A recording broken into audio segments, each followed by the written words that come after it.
ഇപ്പോൾ മറ്റൊരു രാഷ്ട്രീയമായി തന്നെ ഉയർന്നിരിക്കുന്ന ഒരു ചർച്ചാ വിഷയം അത് സംസ്ഥാനത്തെ സ്കൂൾ സമയമാണ്. എന്തായാലും സ്കൂൾ സമയം വർദ്ധിപ്പിക്കണമെന്ന് കോടതി പറഞ്ഞതുകൊണ്ട് വർദ്ധിപ്പിച്ചേ മതിയാകുള്ളൂ സർക്കാരിന്. പക്ഷേ വർദ്ധിപ്പിച്ചാൽ സമസ്ത പിണങ്ങും, വർദ്ധിപ്പിച്ചില്ലെങ്കിൽ മറ്റു ചിലർ പിണങ്ങും എന്നുള്ള അവസ്ഥയിലേക്ക് സംസ്ഥാന സർക്കാർ എത്തിയിരിക്കുകയാണ്. എന്തായാലും ആവശ്യമില്ലാതെ പ്രശ്നം വഷളാക്കിയെന്നൊരു അഭിപ്രായമാണ് വിദ്യാഭ്യാസ മന്ത്രിക്കുള്ളത്. അരമണിക്കൂർ കൂടുതൽ പഠന സമയം ഉയർത്തിയാൽ എന്താണ് പ്രശ്നമെന്ന് മന്ത്രി ചോദിക്കുന്നു.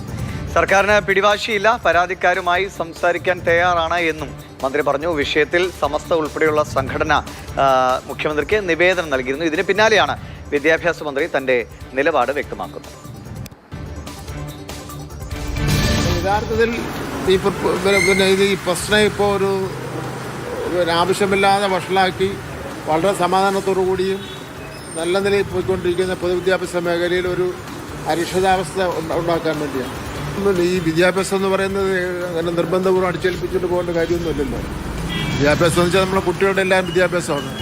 നമ്മുടെ കുട്ടികൾ അരമണിക്കൂർ കുറച്ച് പഠിച്ചാൽ മതി എന്ന് നാട്ടിലെ ജനങ്ങൾ തീരുമാനിച്ചാൽ നമുക്ക് പ്രശ്നമൊന്നുമില്ല, ഒരു കുഴപ്പമില്ല. മുഖ്യമന്ത്രിയായിട്ട് ആലോചിക്കട്ടെ. മുഖ്യമന്ത്രിയായിട്ട് ആലോചിച്ച ശേഷം നമുക്കൊരു പിടിവാശിയില്ല. ആരും പരാതി രേഖാമൂലമായിട്ട് തന്നിട്ടില്ല. എങ്കിലും അധ്യാപക സംഘടനകളുമായും അതുപോലെ തന്നെ പരാതി പറഞ്ഞവരുമായും സംസാരിക്കാൻ തയ്യാറാണ്. തുറന്ന മനസ്സാണ്.